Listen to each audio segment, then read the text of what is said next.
మరి పోలీసుల కస్టడీలోనే ఉంటున్నాం. మరి ఇలా ఖానాపూర్ మున్సిపల్ ఎన్నికలకు మరి పరిశీలకుడుగా నన్ను పార్టీ అధిష్టానం పంపించాలని చెప్పి నిర్ణయం తీసుకుంటే ఆ ఎన్నికలలో పాల్గొనకుండా పోలీసులను ఉపయోగించి ప్రజాస్వామ్యాన్ని కూని చేస్తూ అప్రజాస్వామికంగా ఎన్నికలు జరుపుకోవచ్చు.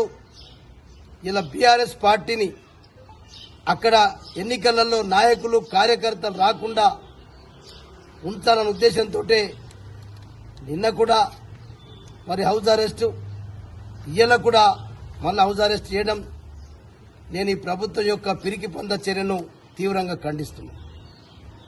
ఇది మీరు పోలీసులను పెట్టి ఎన్ని రోజులు మీరు రాజ్యం వెళ్తారు? పోలీసులతోటి లా అండ్ ఆర్డర్ ఏమన్నా అవుతుందా? లా అండ్ ఆర్డర్ ప్రాబ్లం లేకుండా, లా అండ్ ఆర్డర్ ప్రాబ్లం ఉంటే పోలీసులని మనం ఉపయోగించి పోలీసు డిపార్ట్మెంట్ ఏ పని చేయించాలో చేయించకుండా ఇలా ప్రజాస్వామ్యంలో మరి గొంతు ఎత్తుతే ప్రభుత్వం మీద మా గొంతెత్తి బీఆర్ఎస్ నాయకులు కొట్లాడితే కేసులు పెట్టడం, దాడులు చేయడం, అరెస్టు చేయడం తప్ప ఇలా కాంగ్రెస్ పార్టీ ప్రభుత్వం ఈ రాష్ట్రంలో ఏ పని చేస్తలేదు. నిన్న లాఠీ చార్జ్ కాదాపురం ఏం చేసిందని క్లియర్గా 7 సభ్యులు చేతులెత్తి అనౌన్స్ చేసినాక చైర్మన్, వైస్ చైర్మన్ మళ్ళా ఇలా ప్రభుత్వం ఉందని చెప్పి అధికార దాహంతో 3 గంటల తర్వాత ఎన్నికని ఈరోజు వాయిదా చేసింది. ఏమైంది? కేతన్పల్లి మా బాల్క సుమన్ అరెస్ట్ తీసుకొచ్చి ఇక్కడ నెలల కొద్ది జైల్లో ఉంచితే ఏమైంది?